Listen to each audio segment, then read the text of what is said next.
Text 47.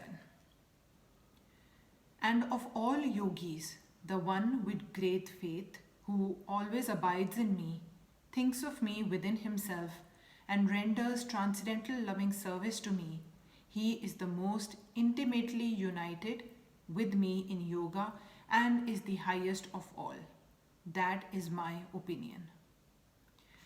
The word bhajat is significant here. Bhajat has its root in the verb bhaj, which is used when there is need of service. The English word worship cannot be used in the same sense as bhaj. Worship means to adore or to show respect and honor to the worthy one. But service with love and faith is especially meant for the Supreme Personality of Godhead. One can avoid worshipping a respectable man or a demigod and may be called discourteous. But one cannot avoid serving the Supreme Lord without being thoroughly condemned. Every living entity is part and parcel of the Supreme Personality of Godhead, and thus every living entity is intended to serve the Supreme Lord by his own constitution. Failing to do this, he falls down. The Bhagavatam confirms this as follows. Anyone who does not render service and neglects his duty unto the primeval Lord, who is the source of all living entities, will certainly fall down from his constitutional position. In this verse also, the word bhajanti is used. Therefore, bhajanti is applicable to the Supreme Lord only, whereas the word worship can be applied to demigods or to any other common living entity. The word avajanti is used in verse of Srimad Bhagavatam is also found in the Bhagavad Gita. Only the fools and rascals deride the Supreme Personality of Godhead, Lord Krishna. Such fools take it upon themselves to write commentaries on the Bhagavad Gita without an attitude of service to the Lord. Consequently, they cannot properly distinguish between the word bhajanti and the word worship. The culmination of all kinds of yoga practices lies in bhakti yoga. All other yogas are but means to come to a point of bhakti in bhakti yoga. Yoga actually means bhakti yoga. All other yogas are progressions towards the destination of bhakti yoga.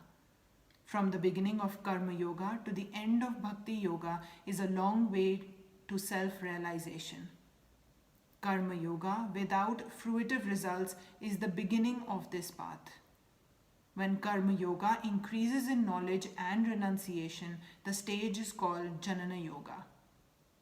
When Janana yoga increases in meditation on the supersoul by different physical processes and the mind is on him, it is called Ashtanga yoga.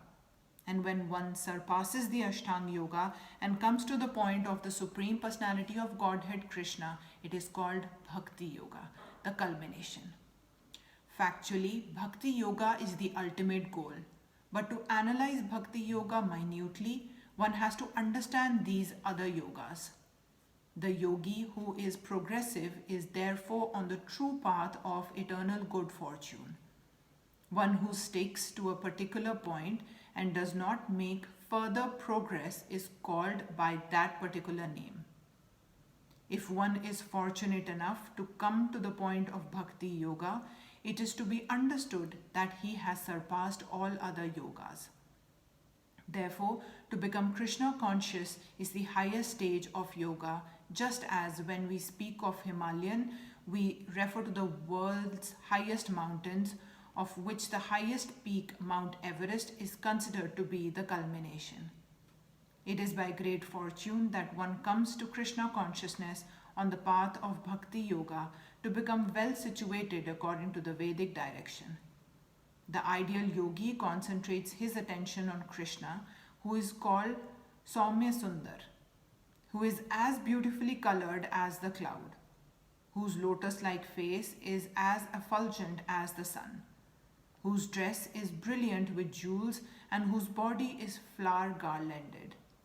Illuminating all sides is his gorgeous luster. which is called the Brahma Jyoti. He incarnates in different forms such as Ram, Narsimha, Varaha, and Krishna, the Supreme Personality of Godhead. And he descends like a human being as the son of Mother Yashoda, and he is known as Krishna, Govinda, and Vasudeva. He is the perfect child, husband, friend, and master, and he is full with all opulences and transcendental qualities. If one remains fully conscious of these features of the Lord, he is called the highest yogi. This stage of highest perfection in yoga can be attained only by bhakti yoga, as is confirmed in all Vedic literature. Only unto those great souls who have implicit faith in both the Lord and the spiritual master are all the imports of Vedic knowledge automatically revealed. Service to the Lord, which is free from desire for material profit, either in this life or in the next. Devoid of such inclinations, one should fully absorb the mind in the Supreme. This is the purpose of Nishkarm.